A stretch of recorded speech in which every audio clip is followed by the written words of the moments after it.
Hello friends, कैसे हो आप सभी। आपका स्वागत है आपके यूट्यूब चैनल क्रिएटिव स्टडी एके पर।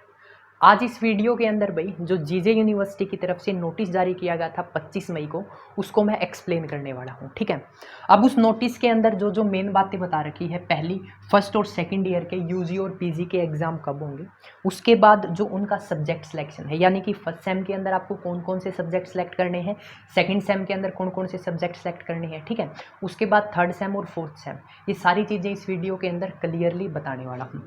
अब जो ये सब्जेक्ट सिलेक्शन है ना, ये किस बेसिस पे किया है भाई, मैंने प्रोफेसर से बात की है, कॉलेज के टीचर से बात की है, उसके अलावा जितने भी बंदे मेरे कांटेक्ट में थे, मैंने उन सभी से बात करने के बाद जो सब्जेक्ट सिलेक्शन है उसके अकॉर्डिंग जो ओवरऑल व्यू मिला है मेरे को, वो मैं आप लोगों को इस वीडियो के अंदर एक्सप्लेन करने वाला हूँ। ये जस्ट भाई मेरा आइडिया है, और मैं आपको बता दूँ जो मैं आपको बताने वाला हूँ ना, ये लगभग 90 से 95% तक बातें ठीक होंगी। ठीक है, तो इस वीडियो को थोड़ा ध्यान से देखना, सारी चीज़ें आप लोगों को उस नोटिस से रिगार्डिंग क्लियर होने वाली है। तो सबसे पहला उस नोटिस का जो पॉइंट है भाई, वो यही है कि फर्स्ट और सेकंड ईयर के यूजी और पीजी कोर्सेज के जो एग्ज़ाम है वो जुलाई अगस्त 2021 में होने वाले हैं। ठीक है, अब यूजी के अंदर अपने पास बीए, बीएससी, बीकॉम ये आ जाते हैं, और पीजी के अंदर अपने पास एमए और एमएससी आ जाते हैं। ठीक है, जो फर्स्ट और सेकंड ईयर यानी कि इसके अंदर अपने पास आ गया भाई, फॉर एग्जांपल मैं आपको बताता हूँ। यूजी की बात की जाए तो सबसे पहले यूजी के बारे में बात कर लेते हैं। यूजी के अंदर फर्स्ट ईयर के अंदर 2 सेमेस्टर आते हैं, सेकंड ईयर के अंदर 2 सेमेस्टर आते हैं। ठीक है, अगर मैं पीजी की बात करता हूं तो पीजी के लिए ये वाली चीज़ सिर्फ फर्स्ट सेमेस्टर की है, क्योंकि थर्ड सेमेस्टर के उनके एग्जाम हो चुके हैं, सेकंड ईयर पीजी के अंदर फाइनल होता है। तो एक बार ये थोड़ा पीजी वाले देख लेना भाई। तो यूजी की अगर बात की जाए तो फर्स्ट ईयर और सेकंड ईयर। ठीक है, अब फर्स्ट ईयर मैं बात बता रहा हूँ ये रेगुलर वालों के लिए सबसे पहले। ठीक है, किसके लिए बता रहा हूँ, रेगुलर वालों के लिए बता रहा हूँ। अब फर्स्ट ईयर के अंदर आप लोगों के पास फर्स्ट सेमेस्टर है, सेकंड सेमेस्टर है। अब जो जुलाई अगस्त में एग्जाम होंगे ना, फर्स्ट सेमेस्टर के 50% सब्जेक्ट, यानी कि ये भी मैं क्लियरली आप लोगों को आगे मेंशन करने वाला हूँ। तो फर्स्ट सेमेस्टर के अंदर आप लोगों के 50% सब्जेक्ट लिए जाएंगे, सेकंड सेमेस्टर के अंदर भी आप लोगों के कितने सब्जेक्ट लिए जाएंगे, 50% सब्जेक्ट लिए जाएंगे। एक मोटे तौर पे आइडिया बता देता हूँ मैं आप लोगों को। अब मान के चलो फर्स्ट सेमेस्टर के अंदर आप लोगों के 8 सब्जेक्ट हैं, सेकंड सेमेस्टर के अंदर आप लोगों के 8 सब्जेक्ट हैं, तो यहाँ पर क्या किया जाएगा, 4 सब्जेक्ट यहाँ से लिए जाएंगे, 4 सब्जेक्ट यहाँ से लिए जाएंगे, और जो ये टोटल सब्जेक्ट हो गए ना 8, अब इन 8 सब्जेक्ट के आप लोगों के एग्जाम लिए जाएंगे। ठीक है, अब बात आती है कि 8 सब्जेक्ट किस तरह से लिए जाएंगे, तो उसके लिए मैं फर्स्ट पॉइंट को फिर से डिटेल से एक्सप्लेन करूँगा। सिमिलरली जो थर्ड सेमेस्टर और फोर्थ सेमेस्टर के स्टूडेंट हैं, थर्ड सेमेस्टर के आप लोगों को 50% सब्जेक्ट लेने हैं, फोर्थ सेमेस्टर के भी आप लोगों को 50% सब्जेक्ट लेने हैं। ये भी सिमिलरली इसी तरह से रहने वाला है, और दोनों को कंबाइन करने के बाद आप लोगों के जो एग्ज़ाम है वो जुलाई और अगस्त में लिए जाएंगे। ये है उस नोटिस का फर्स्ट और सेकेंड पॉइंट। ठीक है, अगर आप उस नोटिस को देखोगे, स्टार्टिंग में आप लोगों को फर्स्ट पॉइंट दिखेगा, सेकंड पॉइंट दिखेगा, तो फर्स्ट और सेकंड पॉइंट के अंदर ये चीज़ें बता रखी है। उसके बाद आता है थर्ड पॉइंट। थर्ड पॉइंट के अंदर ये बता रखा है भाई 25% जो सिलेबस है वो यूजी और PG affiliated degree college is reduced. तो 25% जो आप लोगों का सिलेबस है वो क्या कर दिया गया है, कम कर दिया गया है। ठीक है, अब इससे रिलेटेड मैं आप लोगों को बता दूँ, इसको भी मैं डिटेल से ये जो पॉइंट मेंशन है इसके अंदर थर्ड, उसके अंदर एक्सप्लेन करूंगा। ठीक है, अब बात करते हैं भाई डिटेल एक्सप्लेनेशन। तो सबसे पहले जो सबसे बड़ा डाउट बना हुआ है ना कि सब्जेक्ट सिलेक्शन किस तरह से होगा, तो मैं बीए, बीएससी और बीकॉम तीनों के बारे में बताने वाला हूँ। ठीक है, अब जो ये बता रहा हूँ ना, ये भाई मैंने टीचर्स, प्रोफेसर, जितने भी मेरे जान पहचान के बंदे थे उनसे बात की है, और बात करने के बाद जो मेरे को ओवरऑल व्यू मिला है उसी को मैं आपके सामने एक्सप्लेन करने वाला हूँ। और जो ये चीज़ें बता रहा हूँ ये मेरे आइडिये हैं भाई। ठीक है, आइडिया है ये मेरा। तो सबसे पहले बात कर लेते हैं भाई बीएससी के बारे में। ठीक है, बीएससी के अंदर मान के चलो भाई, फिजिक्स आप लोगों के पास 2 है, केमिस्ट्री आप लोगों के पास 2 है, फर्स्ट सेमेस्टर के अंदर मैथ भी आप लोगों के पास क्या है, 2 है। ठीक है, सबसे पहले मैं फर्स्ट सेमेस्टर को एक्सप्लेन करता हूँ। ये मैंने first semester, second semester, first semester, second semester लिखे हुए हैं। तो फर्स्ट सेमेस्टर के अंदर भाई अगर आप लोगों से चॉइस ली जाएगी तो सब्जेक्ट सिलेक्शन किस तरह से करना है, देखो जो आप लोगों के पास फिजिक्स है, ये इसमें से 2 में से आपको एक सिलेक्ट करनी होगी। ठीक है, 2 में से मान के चलो ये सिलेक्ट हो गई मैकेनिक्स। सिमिलरली केमिस्ट्री 2 है, इसमें से एक सिलेक्ट करनी होगी। उसके बाद ये आप लोगों के पास मैथ आ गया, मैथ 2 है, इसमें से एक सिलेक्ट कर दिया। तो अब देखो टोटल पेपर कितने हैं, 2, 2 4, 2 6 और 1 7, 1 2 पेपर और होता है, ठीक है, एक्स्ट्रा में आप लोग देख लेना। तो यहाँ से आप लोगों का जो सब्जेक्ट सिलेक्शन है वो किस तरह से होगा, मैकेनिक्स फिजिक्स एक सिलेक्ट कर ली जो कि कंपलसरी है, उसके बाद केमिस्ट्री के अंदर आप लोगों ने एक सिलेक्ट कर लिया, मैथ के अंदर आप लोगों ने एक सिलेक्ट कर लिया, उसके बाद आपकी बच गई इंग्लिश, वो आप लोगों ने सिलेक्ट कर ली। तो देखो फर्स्ट सेमेस्टर के जो आप लोगों के पेपर है वो 4 पेपर यहाँ से सिलेक्ट हो गए भाई। कितने पेपर सिलेक्ट हो गए, फर्स्ट सेमेस्टर के आप लोगों के 4 पेपर सिलेक्ट हो गए। सिमिलरली आप लोगों के सेकेंड सेमेस्टर के भी कुछ इस तरह से ही पेपर सिलेक्ट होने वाले हैं। फिजिक्स आपको एक सिलेक्ट करनी है, केमिस्ट्री आपको एक सिलेक्ट करनी है, मैथ आपको एक सिलेक्ट करना है और बाकी जो एक्स्ट्रा सब्जेक्ट बच गए वो आपको लेना है। यहाँ से भी आप लोगों के पास कितने सब्जेक्ट आ जाएंगे, 4 सब्जेक्ट आ जाएंगे। तो टोटल पेपर कितने हो गए भाई आप लोगों के, 8। अब यहाँ पर है ना एक कंडीशन बन सकती है, क्या, ये पता है अपने आइडियाज़ हैं जो मैं आप लोगों के साथ शेयर करना हूँ। टीचर्स ने भी मेरे को कुछ इसी तरह से बताया, प्रोफेसर हैं उन्होंने मेरे को इसी तरह से बताया, ठीक है। अब देखो फिजिक्स आप लोगों के पास 2 है, मैकेनिक्स और इलेक्ट्रिसिटी। अब एक बंदे ने फर्स्ट सेमेस्टर के अंदर मैकेनिक्स ले ली तो यूनिवर्सिटी जो पोर्टल आएगा उसके अंदर एक कंडीशन आ सकती है कि उसके अंदर आप लोगों को सेकेंड सेमेस्टर के अंदर इलेक्ट्रिसिटी लेनी होगी भाई, या जिस स्टूडेंट ने फर्स्ट सेमेस्टर में इलेक्ट्रिसिटी ले ली तो उसको सेकंड सेमेस्टर में मैकेनिक्स लेनी होगी, ऐसा हो सकता है। सिमिलरली फर्स्ट सेमेस्टर के अंदर केमिस्ट्री के अंदर आप लोगों ने इनऑर्गेनिक केमिस्ट्री ले ली तो भाई आप लोगों को सेकंड सेमेस्टर के अंदर ऑर्गेनिक केमिस्ट्री लेनी होगी। उसके बाद फर्स्ट सेमेस्टर के अंदर कैलकुलस ले लिया तो इसके अंदर भाई कोई भी सिलेक्ट कर लो, तो यहाँ पर कोई कॉम्बिनेशन बनता नहीं है, ठीक है। तो कुछ इस तरह से आप लोगों को क्या करने हैं, सब्जेक्ट सिलेक्शन करने हैं। ये जनरली बीएससी वालों के लिए था, ठीक है, ये मैंने एक रैंडम एग्जांपल लिया था। सिमिलरली थर्ड और फोर्थ सेमेस्टर वालों के लिए भी सेम कंडीशन है कि उनको 2 फिजिक्स हैं, 3 फिजिक्स हैं, कुछ कंडीशन आ जाएगी कि एटलीस्ट आप लोगों को एक फिजिक्स तो लेनी ही लेनी है, केमिस्ट्री के अंदर एटलीस्ट एक केमिस्ट्री तो लेनी ही लेनी है, मैथ के अंदर एटलीस्ट एक मैथ का सब्जेक्ट आप लोगों को लेना ही लेना है। ये नहीं कि आप मैथ को ही स्किप कर दो, ठीक है। ये तो बात होगी भाई फर्स्ट और सेकंड सेमेस्टर। सिमिलरली थर्ड और फोर्थ सेमेस्टर बीएससी वालों के कुछ इसी तरह से सब्जेक्ट सिलेक्शन होने वाले हैं। अब बात करते हैं भैया अपन बीए वालों के बारे में, ठीक है। अब बीए का कुछ इस तरह से सिलेक्शन होगा, वो मैं आप लोगों को बताता हूं।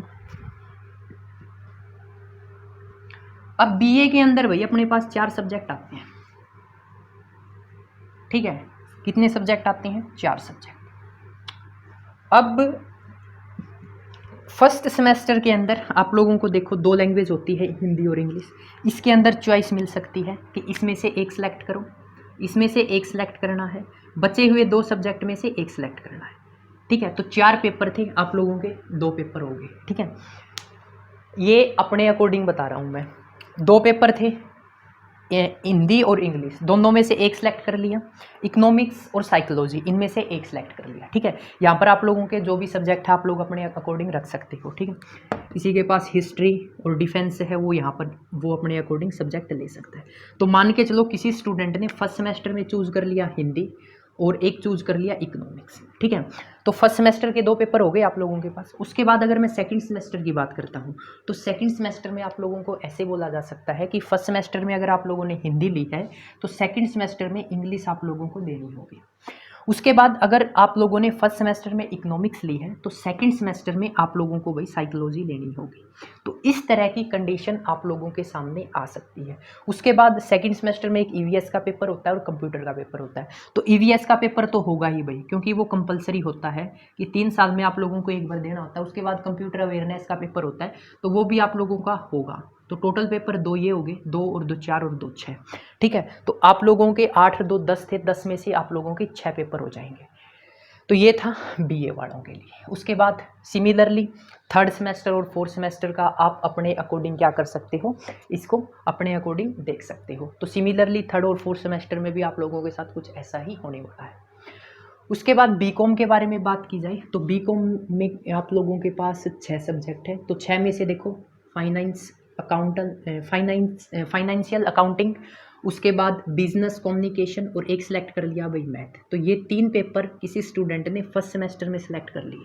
तो अब उसके लिए भी सेम कंडीशन हो सकती है कि सेकंड सेमेस्टर में एक तो उसको लेना पड़ेगा बिजनेस मैनेजमेंट, ठीक है, जो बच गया था, उसके बाद माइक्रो इकोनॉमिक्स और एक सब्जेक्ट बच गया कंप्यूटर, तो 3 ये पेपर हो जाएंगे भाई, ठीक है। ये इस तरह की कंडीशन बन सकती है। तो देखो 6 और 6 12, 12 में से 6 पेपर होने थे, 3 ये हो गए, 3 ये हो गए, टोटल कितने हो गए 6।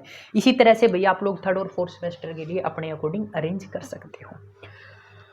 सब्जेक्ट सिलेक्शन से रिलेटेड फिर भी अगर आप लोगों को कोई डाउट आता है तो मैं आप लोगों को इंस्टाग्राम आईडी पे बता दूंगा। उसके अलावा जो इसके कमेंट बॉक्स में होगा वो भी मैं रिप्लाई करने की ट्राई करूँगा, ठीक है। अपनी इंस्टाग्राम आईडी है भाई क्रिएटिव स्टडी AK के नाम से, इसके ऊपर मैसेज कर देना। फिर भी अगर आप लोगों को कोई डाउट रहता है, इतना ईजिली एक्सप्लेन करने के बाद आई थिंक कोई डाउट नहीं रहना चाहिए। तो ये था भैया आप लोगों का सब्जेक्ट सिलेक्शन BSc BA और BCom से रिलेटेड। अब बात कर लेते हैं रीअपीयर वालों के बारे में, ठीक है।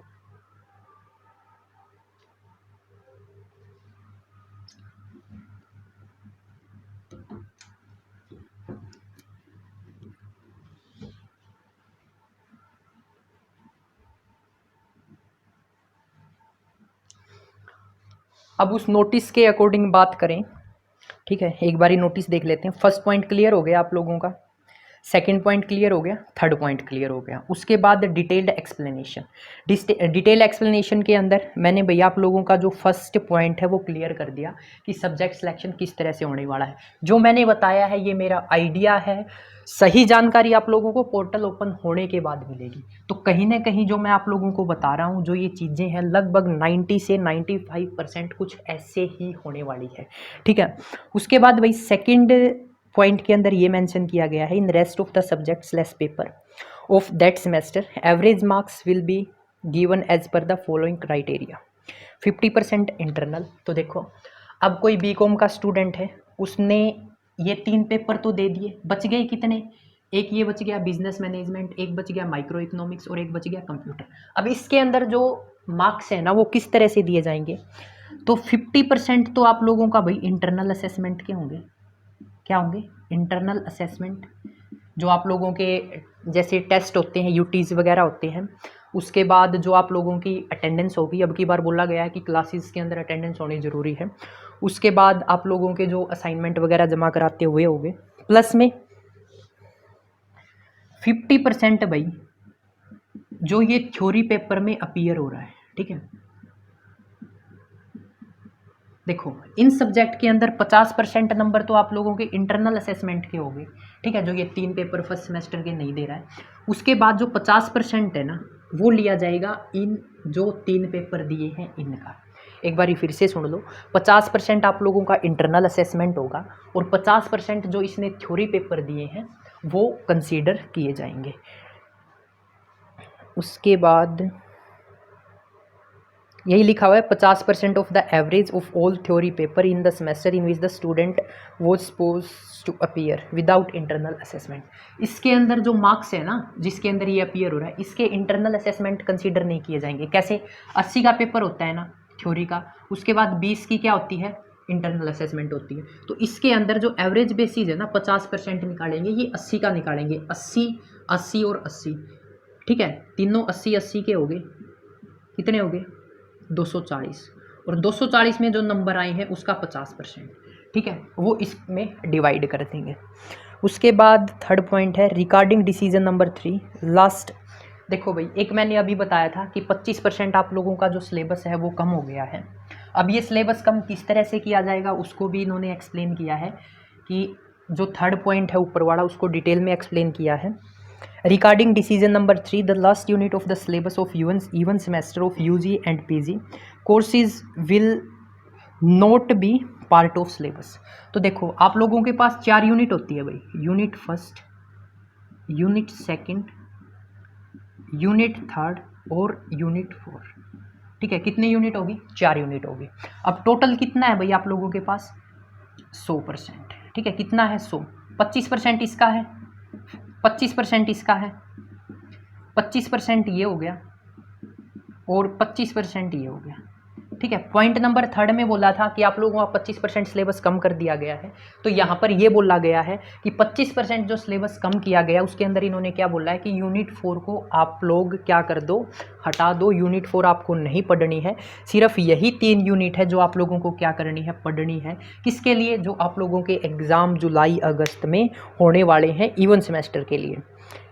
उसके बाद जो इस 25% सिलेबस कट करने के बाद जो एग्ज़ाम का पैटर्न रहेगा, यानी कि वो किस तरह से रहेगा, in this examination the following question paper pattern will be adopted. First question is compulsory and student will have to attempt any 4 question from the remaining units. अब की बार भी सेम ही हो रहा है कि आप लोगों के पास क्या होता था, क्वेश्चन फर्स्ट तो कंपलसरी है, उसके बाद यूनिट 1 के अंदर क्वेश्चन आते थे, यूनिट 2, यूनिट 3 और यूनिट 4।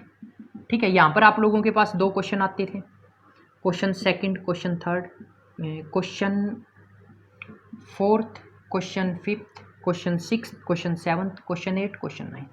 अब की बार भी यही बोला गया है। देखो 4th यूनिट तो आप लोगों की क्या होगी, हटा दी गई है।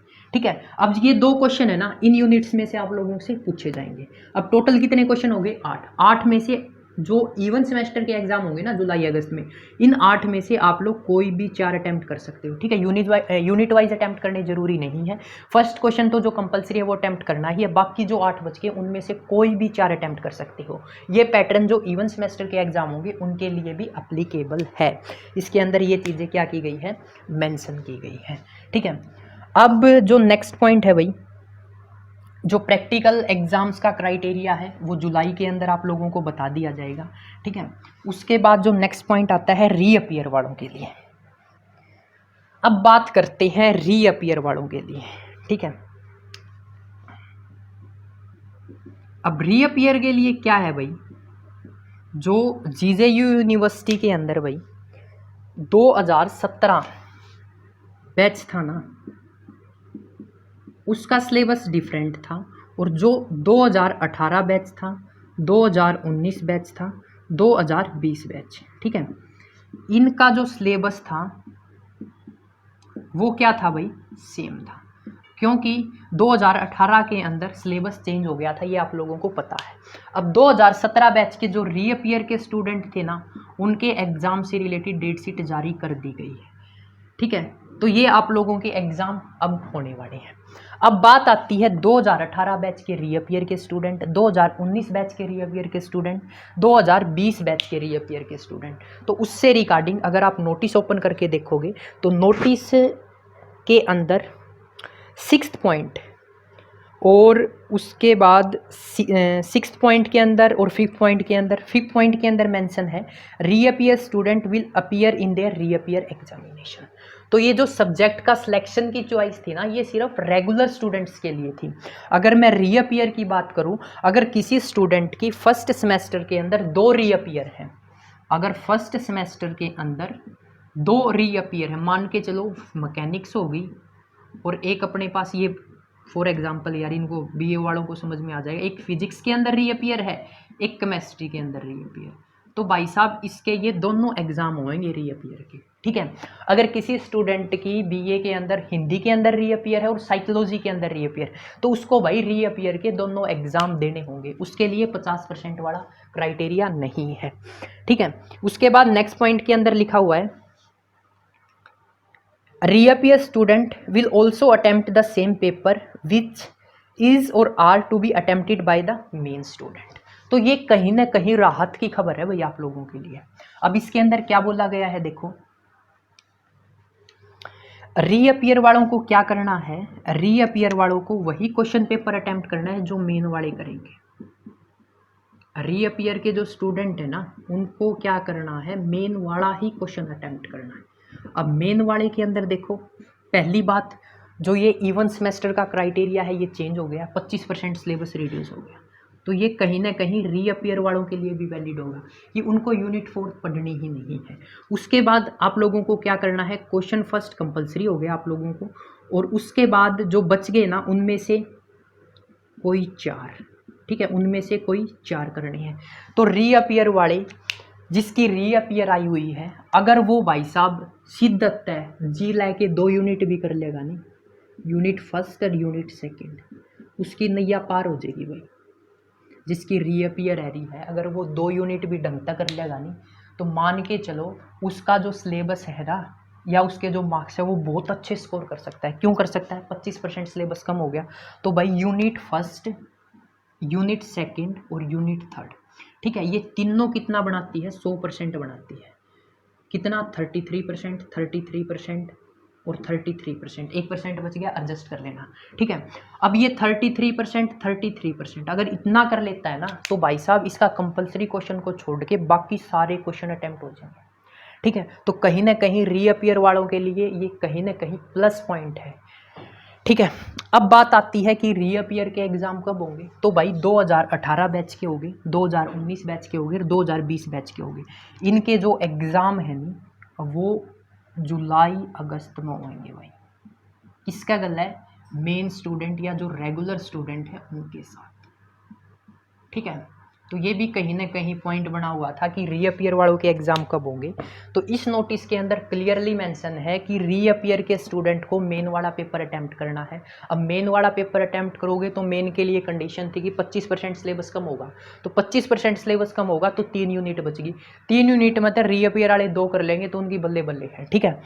अब मेन वाला पेपर अटेम्प्ट करना है तो मेन के लिए कंडीशन दे रखी है उनके एग्जाम जुलाई अगस्त में होंगे। अब उनके एग्जाम जुलाई अगस्त में होंगे तो रीअपियर वाला के जो एग्जाम है 18, 19, 20 बैच के वो भी जुलाई अगस्त में होने हैं, ठीक है। आई थिंक ये जो नोटिस था ये क्लियरली आप लोगों को समझ में आ गया होगा। फिर भी अगर कोई डाउट रहता है तो ये मेरी इंस्टाग्राम आईडी है भाई, क्रिएटिव स्टडी AK। ये विदाउट स्पेस आप लोगों को सर्च करनी है, आपके सामने आईडी आ जाएगी, इसके ऊपर मैसेज कर देना, डेफिनेटली आप लोगों का रिप्लाई दिया जाएगा। Thanks for watching creative study AK। उसके बाद बताना भाई जो सब्जेक्ट सिलेक्शन के अंदर आप लोगों के डाउट थे वो क्लियर हुए हैं या नहीं, कमेंट बॉक्स में ज़रूर बताना। Thanks for watching creative study AK।